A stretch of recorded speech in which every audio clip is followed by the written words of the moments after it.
Colleagues, I want to welcome you to today's sitting. On Tuesday, 17th September 2024, Parliament paid tribute to Rebecca Cheptegei, a long-distance athlete and UPDF sergeant who died after suffering severe burns following an arson attack. Some of these daughters accepted to confide to me their personal problems they were facing. And I want to say this. Rebecca, among the many, is among those who came to me and told me she had a family problem. Friends, and I call upon all of us here to first accept we must denounce bad cultural practices which still exist in our societies. Honorable colleagues, we sit on a lot.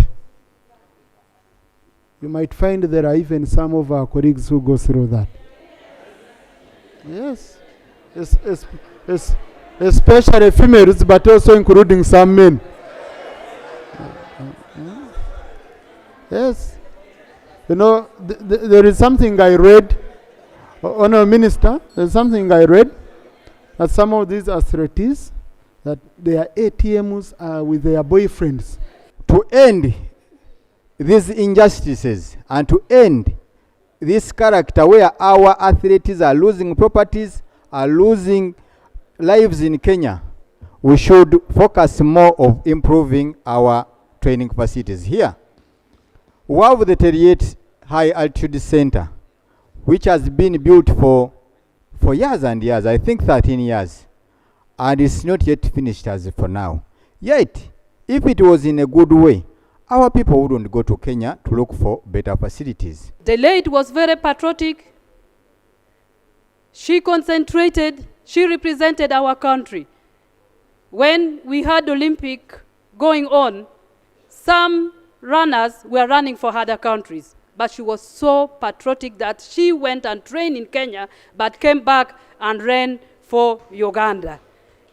Right Honorable Speaker, I would like to urge that if we are really to remember her as a country, we need to get another stadium and name it after her.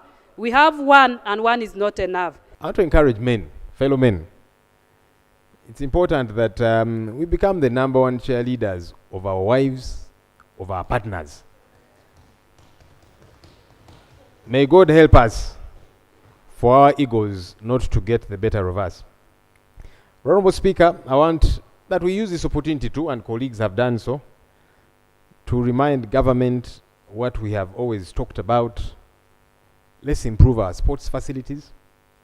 Let's build new ones in many of these different places. Gender-based violence is a national and global problem. In Uganda, most of the survey and most of the studies indicates that at least 95% of women have experienced some kind of violence. It is deeply entrenched, as many have indicated, because of the social, cultural, and religious context within which we have been socialized. And this is where, as a Ministry of Gender, we are focusing on. We are having collaboration with the cultural institutions, with the religious institution. We give them support in terms of subvention money for us to collaborate. I'm glad that a number of cultural institutions have established bylaws to start reforming cultures, norms that subjugate women and girls into domestic violence. In the sitting, government was put to task over the delay in release of capitation grants to schools. I made a round call in a number of districts, and the schools have not got capitation grant. But the Minister of Education, Higher Education, was on radio directing head teachers to buy school items, materials for the new curriculum with no funds. And what's happening, Mr. Speaker, as we talk now, news are running that students are not reporting to school. I think they have got wind of what is happening. This parliament directed that schools should get their capitation grant 15 days before. Government is paying 3,000 shillings per child per term. 3,000, and the term has 92 days. But you have failed to send this money in time. Whereas Ministry of Finance released the capitation grant in the first quarter, the Ministry of Education and Sports requested accounting officers of local governments and Kampala Capital City Authority to hold the transfer of these funds to institutions until the schools have validated the enrollments. This is because Ministry of Education and Sports noted discrepancies in the online education management system, data submitted by the head teachers, and the ministry intends to ensure that enrollment numbers are not inflated. 113 local governments have to date been cleared to transfer the capitation grants to the respective institutions, and the remaining have been reminded to submit their validated enrollments before they can be cleared to pay.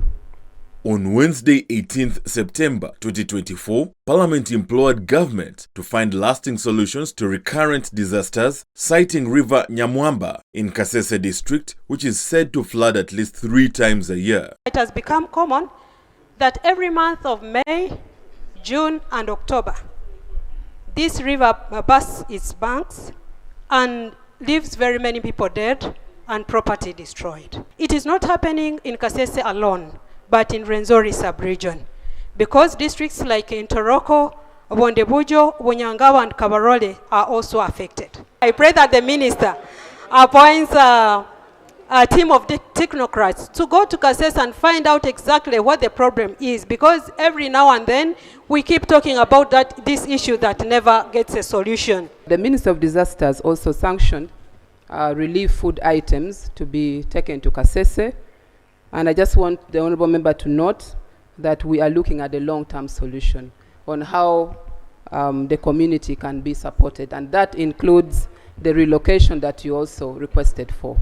We have already in place the interministerial committee, which is being chaired by the Right Honorable Prime Minister. And there are already meetings which have been taking place, including last week, because it needs a bigger interventions.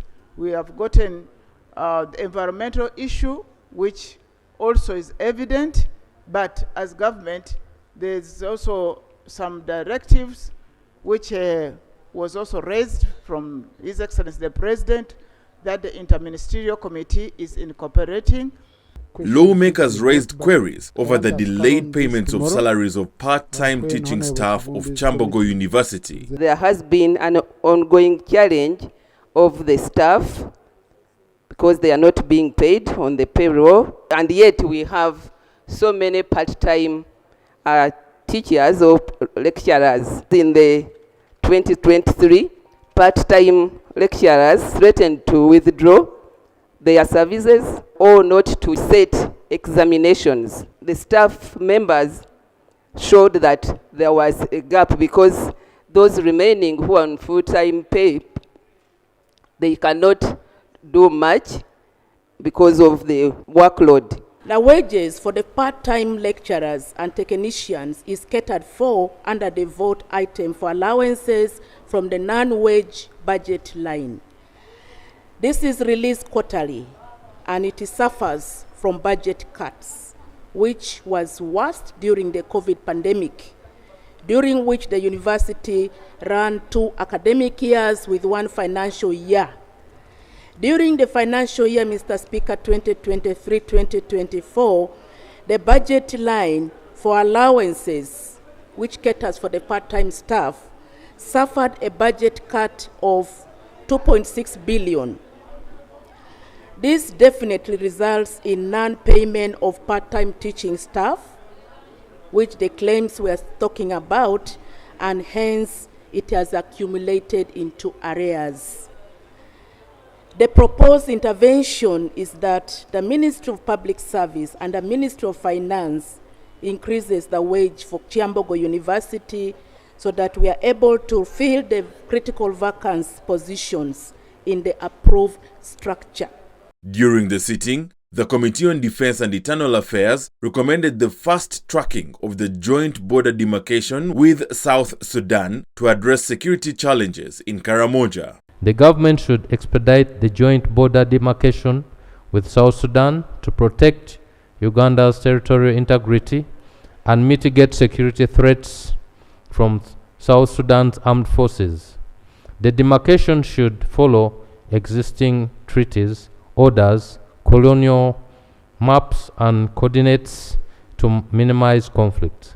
The Uganda People's Defense Force and Uganda Police should intensify patrols along the porous borders to safeguard the border and surrounding communities and increase border security. Karamoja was reinforced. Karamoja actually is one of our reinforced division. And the president gave quite enough manpower.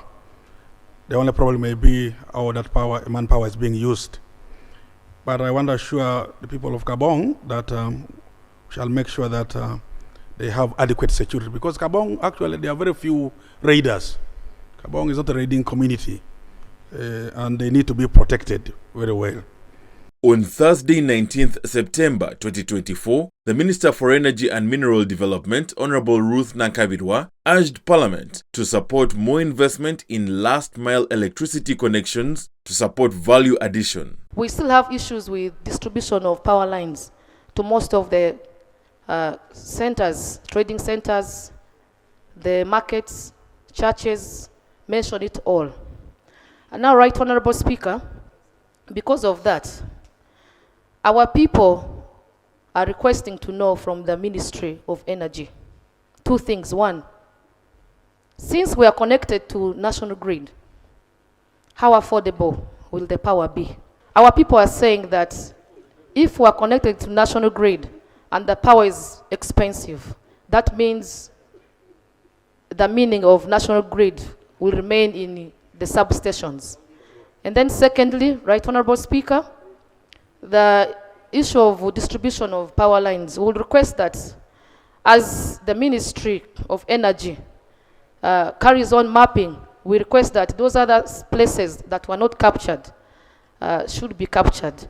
This is a common phenomenon in the entire country, where we have the national grid passing through our constituencies, some little short stretch distribution lines, and therefore the statement I presented here last month, I explained how far we have gone and where we are going. We need to invest more money to do last mile connection to support the value addition agenda in this country, because electricity is very critical.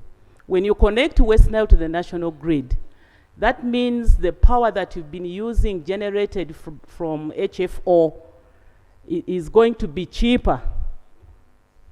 The power from national grid is going to be cheaper than the one you've been using generated from heavy fuel oil. It's a very dirty oil, and power that comes from that dirty oil is expensive. Thank you. During the sitting, the Government Chief Whip, Honorable Dennis Hamson Obua, assured the House that the National Information Technology Authority will execute works on key projects after the rationalization process has been concluded by Parliament. The President launched the Phase 4 of the National Backbone Infrastructure Connectivity Project for West Nile, where National Information Technology Uganda NITA-U was to implement the National Backbone Infrastructure and e-governance infrastructure project to connect districts and towns across the country. May we know from the Right Honorable Prime Minister or to the Minister responsible as to how far the program has progressed, now that under Phase 5 of the program, EXIM and the World Bank extended loans.